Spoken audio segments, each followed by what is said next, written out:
ভারতের টাকায় বেতন পান নাসির হুসাইন মাইক আথারটন। ভারতকে সুবিধা দিচ্ছে এই অভিযোগ আনায় সাবেক দুই ইংলিশ ক্রিকেটারের উপর ক্ষোভ ঝাড়লেন সুনীল গাভাস্কার। এদিকে ইনজুরির কারণে সেমিফাইনাল থেকে ছিটকে গেছেন অস্ট্রেলিয়ার ওপেনার ম্যাথু শর্ট।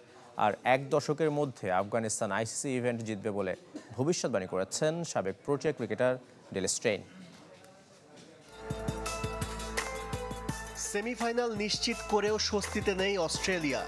প্যাট কামিন্স, মিচেল স্টার্ক, মিচেল মার্শদের ছাড়াই চ্যাম্পিয়ন্স ট্রফি খেলতে এসেছে অজিরা।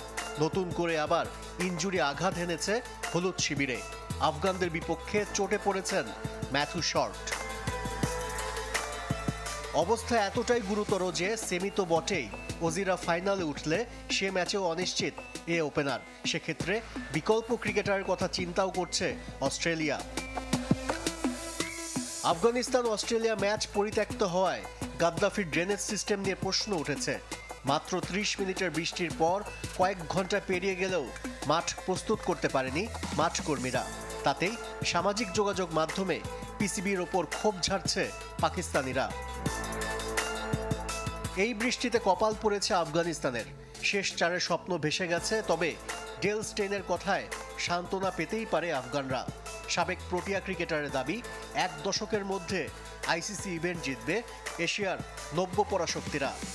আফগানিস্তানের ক্রিকেটাররা টি-20 ভালো খেলে। এখন ওদের প্রথম শ্রেণীর ক্রিকেটে বেশি মনোযোগ দেওয়া দরকার। আফগানদের ধৈর্য ধরা শিখতে হবে। একবার এটা রপ্ত করতে পারলে এক দশকের মধ্যে ওরা আইসিসির ইভেন্ট জিততে পারবে।